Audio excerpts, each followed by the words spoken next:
मैं हूं अमित अमन। आज हम इस प्रोग्राम में आपका अपना प्रोग्राम उघड़ते पन्ने, इसके अंदर एक जुझारू गाथा को लेकर के आए हैं। और जुझारू गाथा उन सूरवीरों की जो शौर्य का प्रतीक बन गए थे, और वो जो सूरवीर थे वो कहीं और के नहीं थे, हरियाणा के थे। और हरियाणा के भी दक्षिणी हरियाणा, आपका जिला रेवाड़ी, जिला महेंद्रगढ़, यहां के वो वीर थे।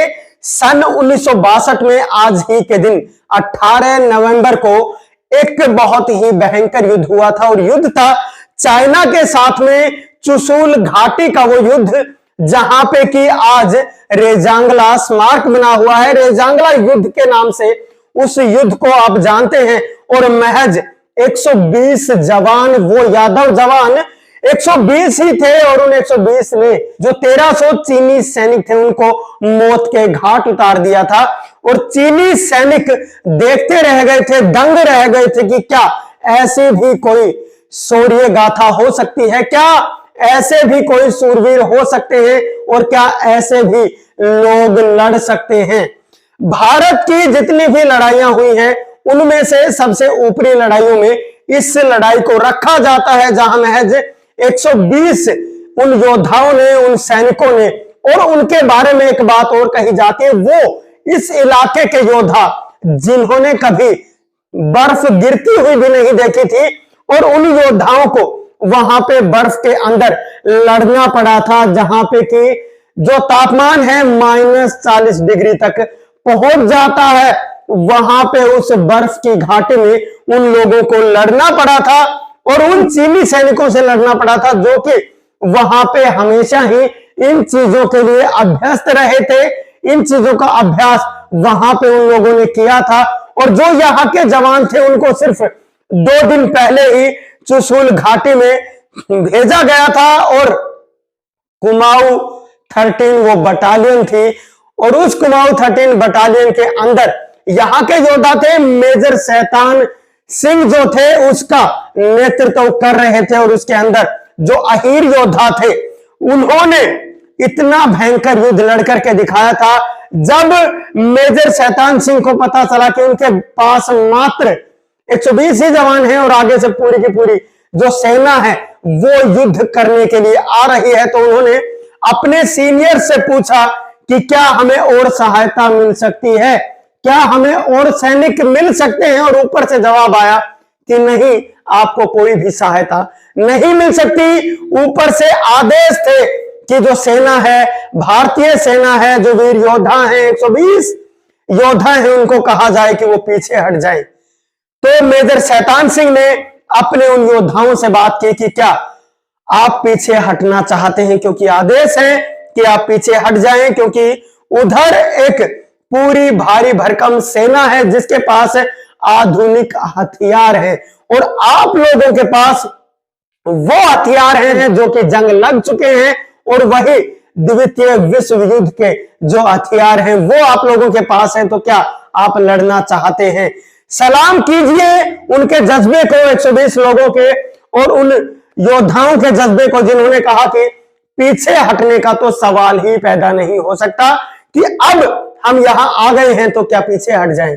और उनमें से भी 47 योद्धा तो वो योद्धा थे जिनको कि अभी अभी भर्ती किया गया था, और जिनको हथियार चलाने तक की ज्यादा ट्रेनिंग मिली नहीं थी, और सीधा उनको वहां पे युद्ध के मैदान में उतार दिया गया था। और वो योद्धा जिन्होंने, मैंने आपको बताया कि कभी बर्फ तक देखी नहीं थी, और बर्फ में वो लड़ रहे थे। और इन्हीं 120 योद्धाओं ने चीनियों के दांत खट्टे कर दिए थे। उन चीनी जवानों को मौत के घाट उतार दिया था। 120 योद्धाओं ने 1300 चीनियों को मौत के घाट उतारा था।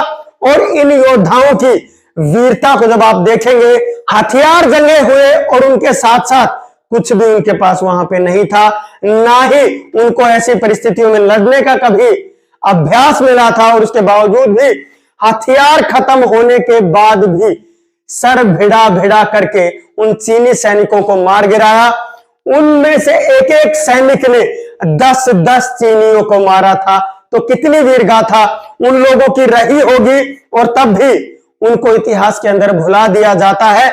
जब लता जी गीत गाती हैं तो कोई मराठा, कोई मद्रासी, कोई कुछ और इस नाम से उनको गा दिया जाता है, लेकिन इन सैनिकों को कभी नहीं कहा जाता कि वो योद्धा अहीर थे, वो योद्धा यादव थे। और उन्हीं में से कुछ लोग आज भी, जो उनके वंशज कह लीजिए, वो आज भी अहीर रेजिमेंट की लड़ाई को लड़ रहे हैं, लेकिन उनकी लड़ाई को आज भी सुनने वाला कोई नहीं है कि उनकी जो अहीर रेजिमेंट है वो बन जाए। लेकिन उन योद्धाओं की जो वीर गाथा है वो आज भी सुनाई देती है, उस समय भी सुनाई देती थी। क्या आप लोगों ने कभी देखा है इतना रोमांचक युद्ध, और उसके अंदर कहीं मामा भांजा लड़ रहे हैं तो कभी जीजा साला उस युद्ध के अंदर लड़ रहे हैं। और उस युद्ध का जब बाद में चीनियों ने देखा कि इतना भयंकर युद्ध यहां पे लड़ा गया है, जब उनको बाद में देखा गया तो उन योद्धाओं के हाथ में जब उनकी शहादत हुई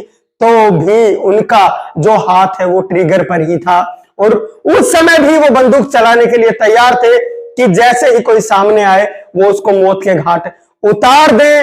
उस योद्धा ने क्या कुछ सहा होगा जिसके हाथ के अंदर उस समय भी ट्रिगर था, और कैसे उसके अंदर अरमान होंगे कि मां भारती के लिए वो क्या कर दे।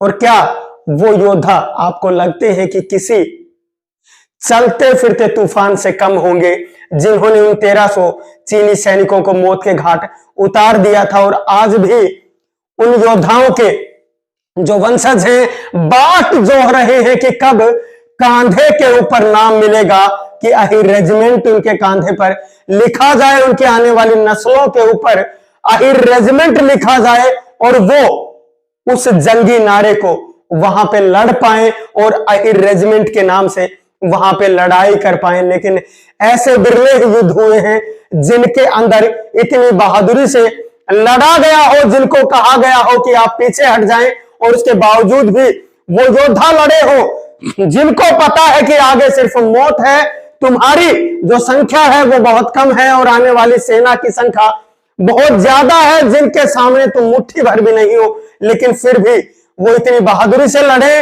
अपनी शहादत तो दे ही दे, और साथ में दूसरी सेना को इतना नुकसान पहुंचा दे कि बाद में उनको भी कहना पड़े कि ऐसी बहादुरी हमने आज तक नहीं देखी। और उसी बहादुरी के साथ वो योद्धा लड़े थे, कहीं और के नहीं थे, आपके ही हरियाणा के वो योद्धा थे।